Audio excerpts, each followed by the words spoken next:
मित्रों नमस्कार। Third eye and soul YouTube channel से मैं प्रोफेसर अरविंद नाथ तिवारी बोल रहा हूँ। इस चैनल पर आप सभी मित्रों का हार्दिक अभिनंदन और स्वागत है। मित्रों, आज का जो ये वीडियो है वो कुंडलिनी जागरण पर है। कुंडलिनी जागरण कैसे होती है, किस तरह से जागृत होती है और किन किन चक्रों पर जब वो पहुंचती है तो चक्र उद्भेदन कैसे करती है, चक्रों का जागरण कैसे होता है, उसकी लक्षण क्या है, उससे क्या लाभ है और क्या नुकसान है, इसी पर आज का वीडियो है। और वीडियो अगर आपको अच्छा लगे तो चैनल को सब्सक्राइब, लाइक, कमेंट करना नहीं भूलिएगा। आप सभी को पुनः नमस्कार, अभिवादन।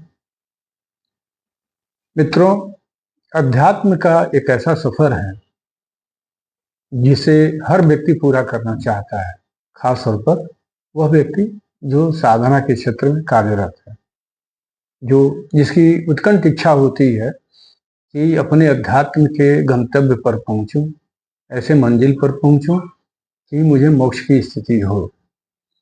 तो इन सब धारणाओं में कुंडलिनी की मात्रा काफी बढ़ जाती है, क्योंकि कुंडलिनी जागरण से ही ये सारी इच्छाओं का अंत होता है, सारी इच्छाओं का उदय भी होता है और इसी इच्छाओं के साथ अंत भी होता है। इसलिए अध्यात्म के दुनिया में कुंडलिनी जागरण का काफी महत्व बढ़ जाता है। मैं पहले भी वीडियो दे चुका हूं, लेकिन जो करंट का अनुभव है, जो तत्काल कई अनुभव जो मिले हुए हैं, उन अनुभवों के साथ पुनः मैं एक दूसरा वीडियो लेकर के आया हूं। और आइए वर्णन करते हैं। आप जानते हैं कि शरीर में चक्रों का काफी महत्व है और सबसे जो निचला जो चक्र है, जिसे रूट चक्र कहा जाता है, मूलाधार चक्र कहा जाता है, वह शौच नली के पास में होता है और उसे वहां पर जो है माँ पार्वती और गणेश जी की उपस्थिति होती है। जो नए साधक होंगे उनको थोड़ा सा अटपटा लगेगा ये, लेकिन जो चक्र के विषय में जान रहे हैं या जो साधना कर रहे हैं वो भली भांति इसे परिचित होंगे। उसके ऊपर जो होता है वह स्वाधिष्ठान चक्र होता है। स्वाधिष्ठान चक्र जो लिंग का स्थान होता है, वह स्त्री पक्ष का हो चाहे पुरुष पक्ष का हो, उसके ऊपर का जो हिस्सा होता है वह स्वाधिष्ठान चक्र होता है। जब कुंडलिनी पर ऊर्जा इकट्ठा होती है, ऊर्जा का जब दबाव पड़ता है और जब वो ऊपर उठती है तो ये स्वाधिष्ठान चक्र जागृत होता है। उससे ऊपर का जो चक्र है उसे नाभि चक्र कहा जाता है। नाभि चक्र पर भगवान विष्णु और लक्ष्मी की उपस्थिति है। उसके ऊपर जो अनाहत चक्र कहा जाता है, जिसे हृदय चक्र के नाम से भी जाना जाता है, इस पर भगवान श्री कृष्ण और राधा जी की उपस्थिति होती है। उसके ऊपर जो विशुद्धि चक्र है या अर्थात कंठ चक्र जिसको कहा जाता है, यहाँ माँ सरस्वती, काली और पुनः लक्ष्मी की भी उपस्थिति होती है। उसके बाद आप देखते हैं आज्ञा चक्र आता है। आज्ञा चक्र पर भगवान शिव, जिसे थर्ड आई कहा जाता है, तीसरा नेत्र कहा जाता है, वगैरह वगैरह। गुरु चक्र भी कहा जाता है। और ऊपर जो है ये ब्रह्मरंध्र का हिस्सा हो गया, ये सहस्त्रार्थ का हिस्सा हो गया। बहुत लोग इसको ब्रह्मरंध्र और सहस्त्रार्थ सब मानते हैं, अपनी अपनी रिसर्च है, सोच है। मनीषियों का जैसा जैसा रिसर्च रहा है उसके हिसाब से लोग व्याख्या भी करते हैं, लेकिन अपना अनुभव जो होना चाहिए वो मैं मानता हूं कि ब्रह्मरंध्र का यही हिस्सा है, सहस्त्रार्थ का यही हिस्सा है। यहाँ पर जब कुंडलिनी पहुंच जाती है, यहाँ पर शिव की उपस्थिति होती है और नीचे जो है मूलाधार चक्र की उपस्थिति होती है। अर्थात जब कुंडलिनी जब उठती है, जागृत होती है, तो वो सीधे मूलाधार चक्र से उठते उठते वो धीरे धीरे धीरे धीरे यहाँ सहस्त्रार्थ पर पहुंचती है और यहाँ आके शिव से उसका मिलन होता है। यही शिव और शक्ति के मिलन का जगह है और शिव शक्ति के मिलन के साथ ही परम अनुभूति होती है, जिसे ब्रह्मानंद भी कहा जाता है, परमानंद भी कहा जाता है, और इसके आगे की भी यात्रा होती है।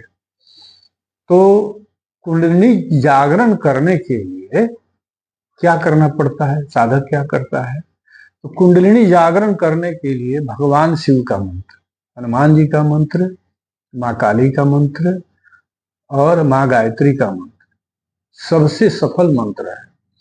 लेकिन एक चीज मैं आपको बताऊं कि कोई भी मंत्र कीजिए, उसमें भगवान शिव का मंत्र ओम नमः शिवाय या एकाक्षरी मंत्र ओम या पंचाक्षरी मंत्र, ये करना जरूरी होता है किसी भी मंत्र के साथ में।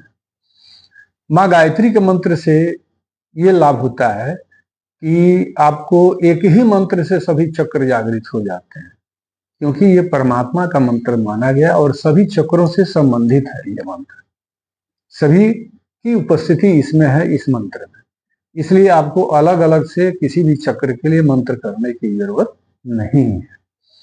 और अब रहा कि कुंडलिनी जागृत होने का समय क्या है, कितना दिन आप मंत्र सेवन कीजिएगा, मंत्र देवता की उपासना कीजिएगा, ये जागृत हो जाएगी। तो एक चीज जान लीजिए, कुंडलिनी जागरण करना ये कोई खेल नहीं, यह आप जान लीजिए कि यह ईश्वर की कृपा, दैवीय शक्ति है। और जब तक ईश्वर की कृपा नहीं होती, किसी का कुंडलिनी जागरण नहीं होता।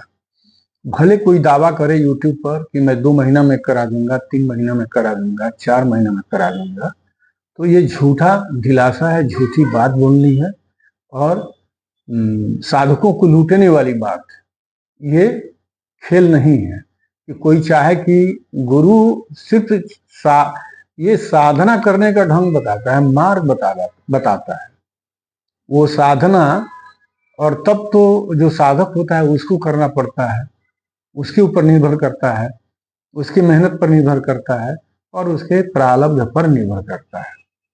आप पूर्व जन्म में आपने साधना की है और पूर्व जन्म में साधना करने के वक्त आपके उस दौर में आपकी मृत्यु हो गई, कुंडलिनी जागरण नहीं हुआ, थर्ड आई नहीं खुले, तो फिर जब आप मनुष्य अगला जन्म लेता है तो फिर अपनी साधना शुरू करता है।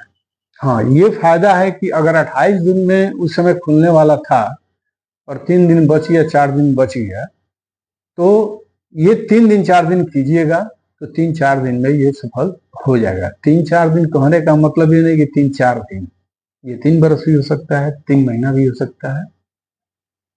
कहने का अर्थ यह है कि पहले अगर आपने पूर्व में साधना की है, पूर्व जन्म में साधना की है, तो कम समय में आपकी कुंडलिनी जागृत हो सकती है, थर्ड आई खुल सकती है। और पहले आपने नहीं किया है और इस जन्म में आप शुरू अगर कर रहे हैं, तो ये ईश्वर की कृपा है। हो सकता है कि 2 महीना में खुल जाए, 6 महीना में खुल जाए, 60 बरस भी लग सकता है, 20 वर्ष भी लगता है। अगर आप उनसे पूछिएगा कि सर जी आपका कैसे खुला था, कब खुला था, तो मैं ये बताऊं, मैं पूर्व जन्म में भी साधना किया था, लेकिन 10.5 वर्ष की उम्र से मैं गायत्री का साधना करना शुरू किया और 2021 में मेरा थर्ड आई खुला और 2012 में कुंडलिनी जागृत थी।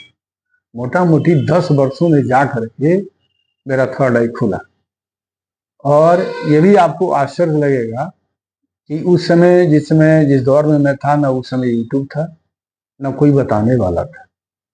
तो वो गीता का ज्ञान, गीता का अध्ययन था और शांति कुंज गायत्री परिवार के संबंध में जब आदमी आया, संसर्ग में आया, गुरु का सानिध्य मिला, आशीर्वाद मिला, तो इस मुकाम पर पहुंच गया आदमी। तो मैं ये झूठा दिलासा नहीं दूंगा। हाँ, लेकिन एक चीज जान लीजिए, मंत्र आपको अगर कंटिन्यू, अगर आप संकल्प लेकर के करते हैं, माँ काली का मंत्र है या हनुमान जी का मंत्र है या माँ गायत्री का मंत्र, तो कम से कम 60 माला 70 माला किसी भी साधक को करनी चाहिए, क्योंकि कुंडलिनी खोलने में ऊर्जा की जरूरत है। और जितना आप जाप कीजिएगा, और इस जाप के साथ साथ ध्यान भी करना जरूरी होता है, मेडिटेशन जिसको कहते हैं। और जाप और ध्यान का दोनों का संबंध जब बनता है, समन्वय बनता है, संयोग जब घटित होती है, तब जाके कुंडलिनी जागृत होती है। और कुंडलिनी की यात्रा अर्थात आध्यात्मिक यात्रा है ये, और ये धीरे धीरे एक एक चक्रों का उद्भेदन करके ये रीढ़ की हड्डी के पीछे की तरफ से ऊपर चढ़ती है, और जब चढ़ती है तो आपको मालूम होना शुरू हो जाएगा। जब मूलाधार चक्र पर जब कुंडलिनी पहली बार जब जागृत होती है तो उसके लक्षण होते हैं कि आपके जंघाओं के क्षेत्र में अगल बगल गुदा द्वार पर छोटे छोटे दाना निकलना शुरू हो जाते हैं, पसीना काफी होती है, लाल लाल चकत्ता टाइप का दाग होना शुरू हो जाता है। आदमी घबरा जाता है, अरे ये क्या हो गया, एलर्जी हो गया, ये हो गया, वो हो गया। जी नहीं, वो आपके मंत्र ऊर्जा की कमाल है। वो शारीरिक परिवर्तन होता है, ऊर्जा शरीर में परिवर्तन करना शुरू करती है। और जैसे ही कुंडलिनी जब जागृत होती है, कुंडलिनी होती क्या है, वो सर्पाकार की भांति होती है। वो जैसे सर्प मुंह छिपाकर कुंडली अपना बनाता है, वैसे ही माता कुंडली जो है वो सर्प की भांति अपनी मुंह छिपाकर रखती हैं। और जैसे ही मंत्र की ऊर्जा जब ऊपर से चढ़ता है तब वो ऊर्ध्वगामी होती है, अर्थात नीचे से धक्का मारती हैं और ऊपर की तरफ चढ़ना शुरू करती हैं। जब नीचे धक्का मारती हैं तो इसीलिए मूलाधार चक्र पर गर्मी होती है और परिवर्तन होना शुरू होता है, खुजलाहट होना शुरू होता है। उसमें लगता है कि जैसे शौच के जगह पर नली में जो है लगता है कि ये आग की तरह जल रहा है। कई कारण झलकते हैं, दिखाई पड़ता है, महसूस होते हैं। और फिर जब स्वादिष्टान चक्र पर जब ये पहुंचती है तो यहाँ जो है विपरीत योनि के प्रति, विपरीत लिंग के प्रति आकर्षण बढ़ जाता है। स्त्री अगर है तो पुरुष के प्रति, पुरुष है तो स्त्रियों के प्रति आकर्षण बढ़ जाता है। यही कारण है जब आकर्षण बढ़ता है और चेहरे के आकर्षण पर स्त्री या चाहे पुरुष जैसे साधु और संतों के पीछे भागते हैं, तो भागने का यही कारण होता है कि साधु संतों का स्वादिष्टान चक्र जागृत होता है और आकर्षण बढ़ जाता है उनके चेहरे पर। तो चेहरे पर जो चमक झलकती है, उस चमक के आकर्षण के चलते स्त्री और पुरुष दोनों संतों के पीछे भागना शुरू कर देते हैं। और कहा जाता है ना कि आग और पानी जब एक साथ हो तो निश्चित है वो बुझेंगे, आग भी बुझेगा, पानी भी जलेगा। इसलिए जब इस अवस्था में स्वादिष्टान चक्र पर जब कुंडली पहुंची तब और विपरीत लिंग के प्रति आकर्षण हो रहा है, तो आप समझ जाइए कि मेरा स्वादिष्टान चक्र जागृत हो रहा है। और इस पर नियंत्रण करने की जरूरत है, क्योंकि जैसे ही अगर फंसिएगा, स्त्री या पुरुष अगर दूसरों के चक्कर में फंस रहा है और भोग विलास में जब लिप्त होता है, तो क्या होगा कि आपकी जो ऊर्जा इकट्ठा करने चले थे, आपकी ऊर्जा गिरेगी, बाहर निकलेगा शरीर से, और वो धड़ाम से कुंडली जो है नीचे की तरफ चली जाएगी। फिर मुश्किल हो जाएगा आपको। और स्वाधिष्ठान चक्र के बाद से जब आपकी ऊर्जा जब आगे बढ़ती है तो नाभि चक्र पर आती है। तो नाभि चक्र पर जब आती है तो आपको वहां परिवर्तन होते हैं, पेट में गुड़गुड़ाहट, गैस बनना, कमर के पीछे दर्द होना, इस तरह की तमाम बातें लक्षित होती हैं। और धन के प्रति ज्यादा लालसा बढ़ना, इच्छा जागृत होना कि मैं ज्यादा से ज्यादा धन कमाऊं, ज्यादा से ज्यादा पैसा कमाऊं, तो मोह बढ़ना, आकर्षण बढ़ना धन संपत्ति के प्रति। तो ये समझ लीजिए कि आपकी कुंडली जो है वो थर्ड स्टेज में आ गई है। और फिर चौथा स्टेज आता है हृदय चक्र। जब यहाँ से जब कुंडलिनी ऊपर उठती हैं और जब चौथे स्टेज में जाती हैं तो आपका प्रेम बढ़ना शुरू हो जाता है, स्त्री हो चाहे पुरुष हो। यहाँ आप ध्यान दीजिएगा, आकर्षण में वहां संभोग की बात मैं बतियाया था स्वाधिष्ठान चक्र पर, और यहाँ मैं प्रेम की बात कर रहा हूँ। दोनों दो चीज है, बढ़िया से आप समझेंगे।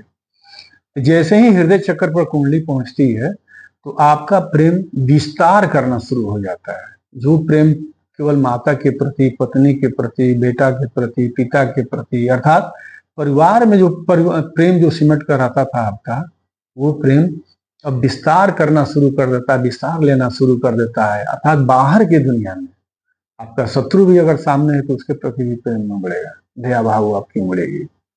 जीव जंतु है, आपको मारने का मन नहीं करेगा, उसके प्रति भी सहजता रहेगी, प्रेम भाव उमड़ेंगे। आपको लगेगा कि नहीं, इसकी भी रक्षा होनी चाहिए। और जो जीव जंतु होते हैं वो आपके पास रुकेंगे, ठिठक जाएंगे, आपको देखेंगे, निहारेंगे, अरे तो प्रेम करने वाला आदमी। अब सुने हैं कि जंगलों में जो साधु संत रहते थे और जो तपस्या करते थे, तो उस दौरान उनके सामने बाघ भी आ जाता था, हिरण भी आ जाता, हिंसात्मक जानवर भी आकर के खड़े हो जाते थे, वो आक्रमण नहीं करते थे। यही कारण था, क्योंकि हम लोगों से ज्यादा, मनुष्य से ज्यादा जानवर पहचानते हैं कि कौन सब जीवों के प्रति प्रेम करने वाला है, और जो उनको दिखाई पड़ता है कि नहीं प्रेम करने वाला नहीं है, खतरा महसूस होता है, इसलिए उन पर आक्रमण करते हैं। एक कारण ये भी है। और फिर जैसे यहाँ से ऊर्जा आपके ऊपर जाती है, तो शुद्धि चक्र पर जब आती है, तो यहाँ माँ सरस्वती ज्ञान का भंडार खुलना शुरू हो जाता है।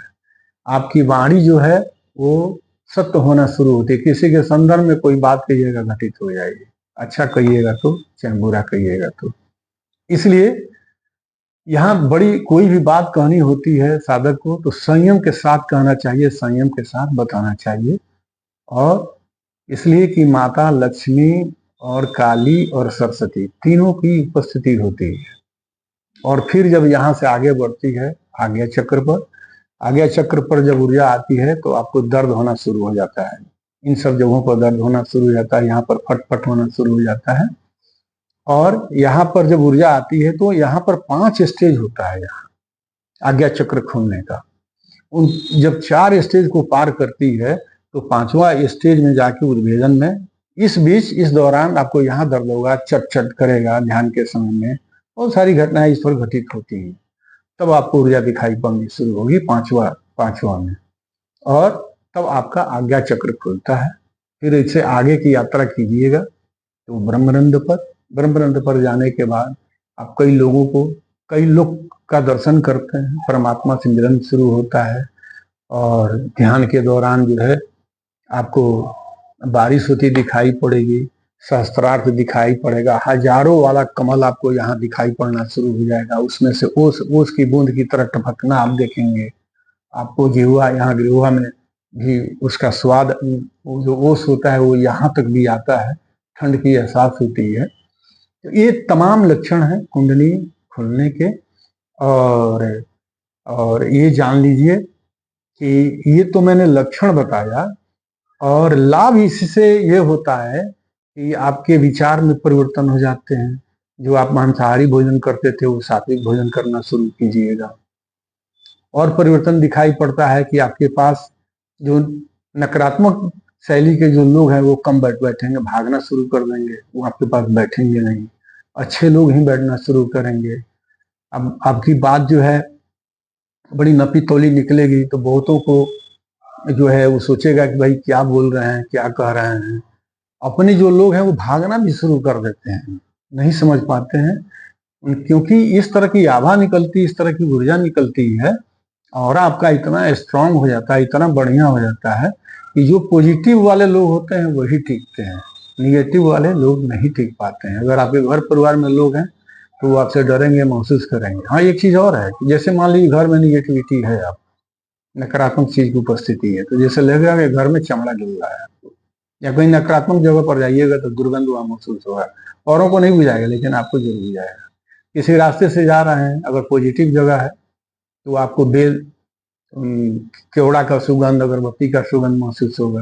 निगेटिव है तो वही गंध आएंगे, दुर्गंध आएंगे। जो है कई तरह की घटनाएं घटित होती हैं, और इस दौरान कई चीज भी दिखाई पड़ती है। आज्ञा चक्र जब खुलता है तो कई चीज भी दिखाई पड़ते हैं, निगेटिव और पॉजिटिव।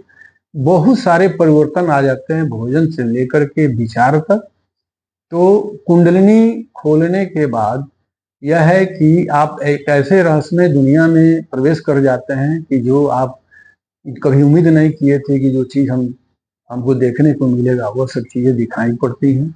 लौकिक और भौतिक सभी चीज दिखाई पड़ती है। आप जैसे ही आंख ध्यान बंद कीजिएगा, ध्यान लगाइएगा, सब चीज दिखाई पड़ना शुरू हो जाएगा। इतना ही नहीं, जिस देवी देवता के दर्शन करने के लिए आप मंदिर मंदिर घूमते हैं तो आपकी जरूरत नहीं पड़ेगी मंदिर जाने की, वही देवी देवता आपका दर्शन करने आएंगे। ऐसा होता है, कई तरह की घटनाएं घटित होती हैं। फिलहाल मैं निवेदन करूंगा, वीडियो अगर अच्छा लगा हो, बढ़िया लगा हो, तो चैनल को सब्सक्राइब, लाइक, कमेंट करना नहीं भूलिएगा। जय मां गायत्री, हर हर महादेव।